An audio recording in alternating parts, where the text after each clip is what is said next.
Time now for the Morning Rush. And we start with Kristen Curry.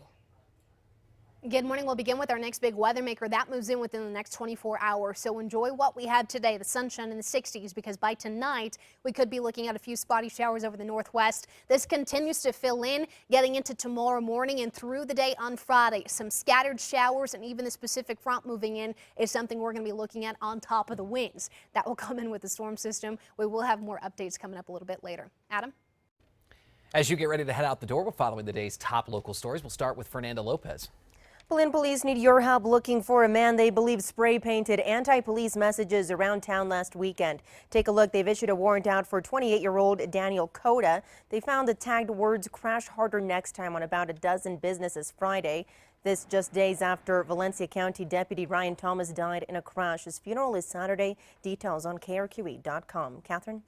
The county is set to send out a request for proposals for 2 new projects. Commissioners passed the measure Tuesday, setting aside $2 million from the county's behavioral tax. $1 million will go towards a behavioral health problem, a supportive housing project for those who are homeless or near homeless, and another $1 million towards crisis teams equipped to handle nonviolent incidences.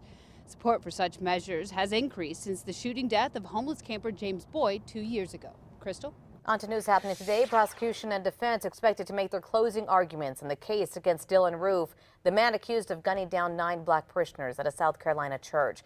Yesterday, jurors heard from a survivor who says Dylan told her that he had to do it because he claimed black people were taking over the nation.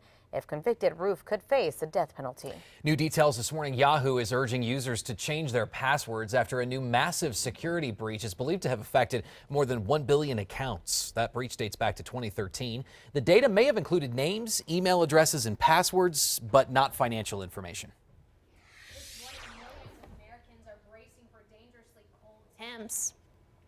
That's because we have those wind chill values dropping to 30 below. That's in the upper Midwest to the northeast, portions of Minnesota, Illinois, and upstate New York, all affected by this cold Arctic blast. Now, that's a different storm. Here in New Mexico, our storm arrives later on today. It brings us to the Metro Threat Index only at a 1. It's our last day of pleasant weather before that storm moves in. So we have to deal with the chilly morning temperatures out there, but do expect this Metro Threat Index to really climb up there as early as tomorrow as we brace for winds, cold, and rain and snow. Back to you.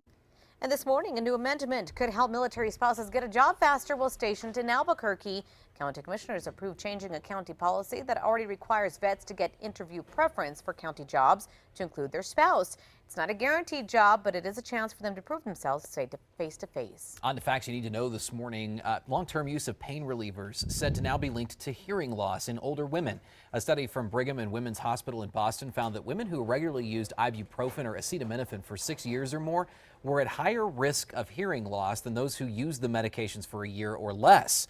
Researchers defined regular use as 2 or more days per week. On to new news this morning. With the holidays just around the corner, we're talking about a possible shortage that could leave your pies a little bare. There's now a national shortage of nitrous oxide. One big reason, an explosion at a nitrous oxide plant in Florida last August that is used in cans of whipping cream. The maker of Ready Whip, the full supply, says it's not going to be expected to be up and running until February. Sarah? Local group Pueblo Action Alliance is selling shirts in support of those protesting in Standing Rock, each one with a different message like water is life, no dapple, or with a picture of Sitting Bull. They're doing this by partnering with a local screen printer who has collected these designs from artists throughout the Southwest. What the money will be used for coming up in the 5 Facts. Adam? All right, let's take a look at the traffic situation this morning. We do have one accident to report as you get ready to head out the door, and that is under the bridge, Coors Boulevard at Paseo del Norte. So watch for that. Could slow traffic. That's a very key area during the morning commute. We'll keep you posted. News happened today. Direct flights between Santa Fe and Phoenix now available. American Airlines will fly in from Phoenix to the state capital later on this morning around 11:19. This will now get travelers between the two cities in record time. Santa Fe leaders say the new direct daily flights will make northern New Mexico more accessible. It could also help the economy. No more Christmas at Cliffs for now. Cliffs tells us the short-lived annual tradition just became too much work. This year, the trees won't be lit up and the rides will not run. For the last 3 years, it transformed into Cliffs Magical Christmas, and it would open right after Thanksgiving. They say setup and teardown took away from the maintenance and construction at the park. And the Coombra and Toltec Scenic Railroad is trying to make the season brighter for those in need. It's giving free holiday rides to collect food and toys for people in northern New Mexico and southern Colorado. The next train runs this weekend. It will depart from Chama. All you need to do is bring a new unwrapped toy or a non-perishable food item. You can hop on board. All right, time now for the 5 facts. And number 5 this weekend, the Coombra and Toltec Scenic Railroad, as you mentioned, giving those free holiday rides. And it is important. They actually said that they've raised quite a bit of items for people who've ridden the train in the past. We have details on that this morning on the KRQE News app. But enjoy the weather out there. Do you think it'll look like that, Kristen? Yeah, absolutely. Right. Yes, you may want to bring that winter coat if you're headed up. On to number 4, members of a local group are in a supply run this morning in North Dakota, dropping off supplies to protesters standing their ground over the Dakota Access Pipeline. They're also spreading their message about the fight in Standing Rock by selling T-shirts, tanks, and hoodies. The money raised will buy materials to go inside of a yurt donated to them to help keep things warm for those sticking it out this winter.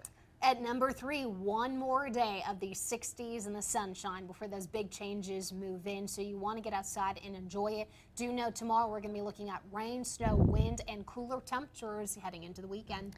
Number 2, now the mother of an accused teen killer is now awaiting sentencing.